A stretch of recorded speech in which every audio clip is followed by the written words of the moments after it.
Good afternoon. We certainly had a bloody several days over the 4th of July holiday. We had 6 homicides since Thursday evening. Now, out of those cases, we currently have 4 suspects in custody from 3 of those cases.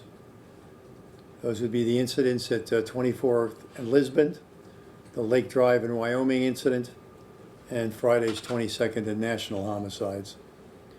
Of those 4 suspects, every single one of them has a prior criminal record.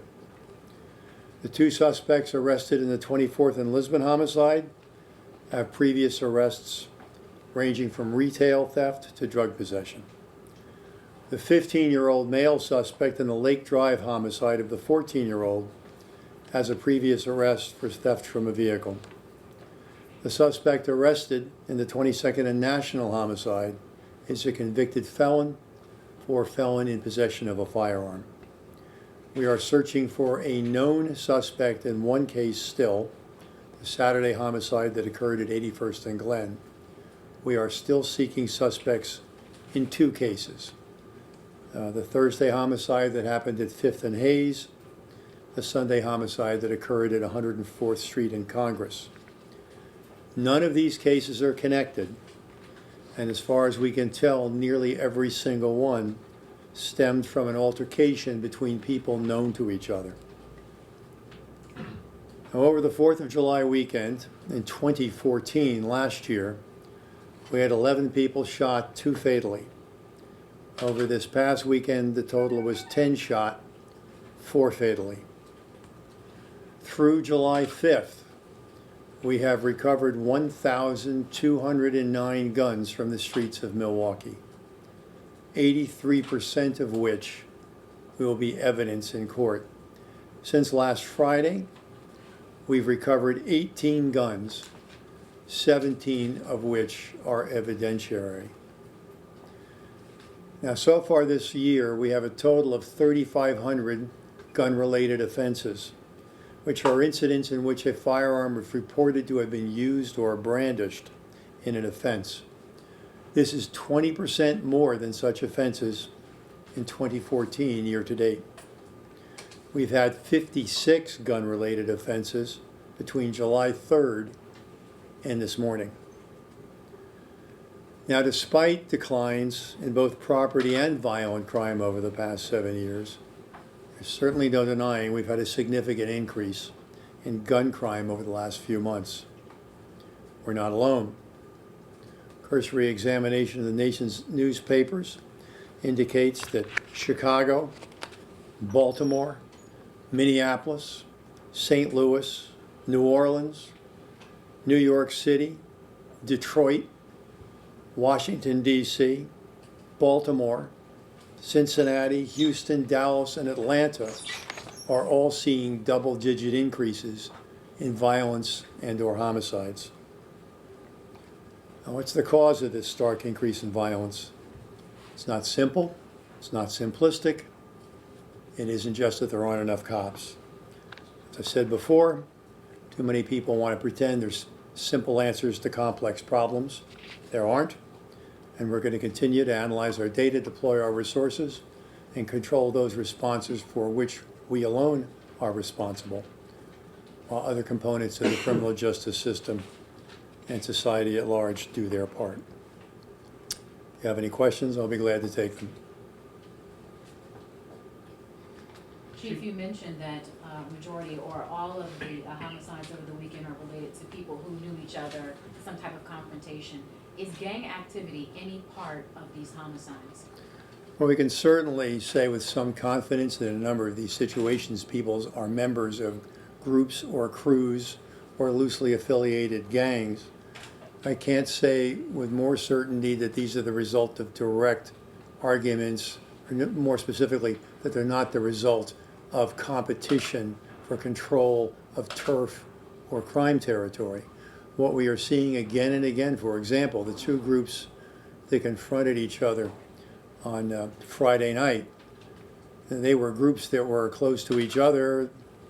They weren't particularly rivals, except somebody in one group got in a beef over the Facebook with somebody from the other group about a girl. That's the precipitating event.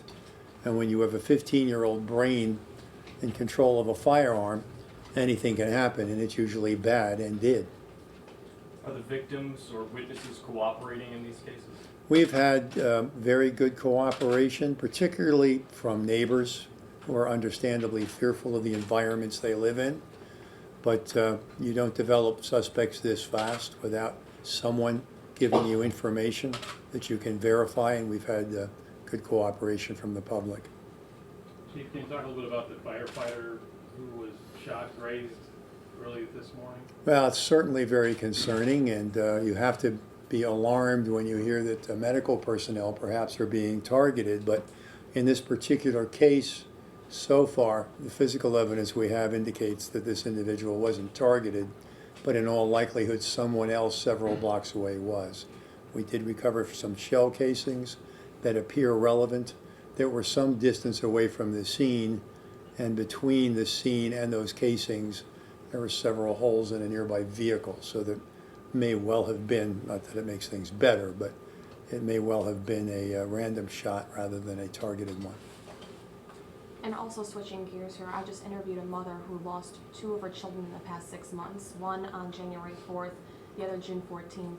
She just found out last weekend that her son was accepted into college, but he's no longer with us. She wanted to speak out to stop the violence. Just from this family alone, does that show the scope of the problem here? Well, I mean, there's a significant problem, and it's highly concentrated. And right now, there's a binary relationship in which the police department is doing what it can, working with the community, and the community's trying to work with us, but I don't see anybody else. All right? In most likelihood, when I'm going to hear from a self-styled activist, I'm going to hear about complaints about the police. Self-styled national figures will complain about the police. I mean, there's no question that urban police across America have been backed off of proactive policing. There's no question about that. Now, is that the cause? No. But there's something broader happening in the streets of America's cities right now than simplistic bromides about the ratio of cops per citizen. Something much bigger going on.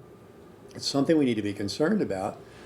And it's something for which we need more indigenous leadership at the neighborhood level, where the self-styled political leaders start grappling with the fact that, as I look at my crime figures, once again, the overwhelming majority of my dead people are young African American males. The overwhelming majority of my wounded people are young African American males. The overwhelming majority of victims and offenders both have significant criminal records. So far, 92% of our identified homicide suspects have criminal records. Something like 85% of our suspects in non-fatal shootings have criminal records. Right? 80% of my non-fatal shooting victims have criminal records. All right? This is a constant. You've heard me say it again and again. We're looking at what's devastating neighborhoods and families. As you point out, it's deadly violence. We need to focus on the fact that's a finite group of people. There aren't 10,000 run-amok criminals out there. There's a finite number of people who have prior arrests for weapons possession or other violent crimes, overwhelmingly shooting people like them. Now, unfortunately, the system doesn't act like a system, but we've got to start acting like a system. There are enough people to focus resources on. The challenge right now is it can't simply be the police and frightened neighbors peering out behind locked doors working together. There's a lot of other variables out there, and so far most of them have escaped accountability. Who are those other variables? Well, I mean, no matter where you start looking at the co-location of victimization in this city or any city like us, every single negative social indicator is in the same place where the dead bodies are. All right? There are a lot of moving pieces to the problem. All right? Many of our most violent offenders have been identified at early times in their careers by both the juvenile justice system or even by the schools. All right? We know the statistics, how many children exposed to violence end up replicating violence, how many children that were the victims of child abuse or physical abuse replicate that behavior later on? How many of our most violent offenders committed their first violence when they were young juveniles? The data is there to focus resources on those with the most potential for violence. When we do network analysis, we constantly find out that there's 20% of our homicide victims in any given year have been witnesses or involved in other shootings and homicides. All right? We can predict who's going to get shot. We do. If we could only predict where and when, we'd be doing a great job. We can't do that. But we can do a network analysis and give you the names of 10 people. In the next 18 months, at least 6 of them will get shot. All right? The challenge is there's no one to parse any of this information off to. Probation and parole are broken. Juvenile courts are broken. Nobody visits these folks at home except the police. All right? So there are challenges out there. And as I say, they're not simplistic. There are things that need to be done on the front end with young children that'll pay dividends in years, and they need to start now. Same token, there's more that must be done with young offenders. I'm not saying they all need to go to jail, but if they get neither services nor sanctions, why should their immature brains think something's going to happen to them when they turn 18 or 19? All right? Time and again, we see it. Keep grinding out the data. Other actors have to start stepping up. It's going to cost money, but that's what we pay taxes for. Switching gears just a little bit, the ME released something this morning about 16 heroin deaths. Can you comment just on something like that? Well, I can certainly comment that arising out of the same soup of uses of drugs is violence. All right? We're seeing increases across the nation that's working its way to the Midwest. It started on the East Coast.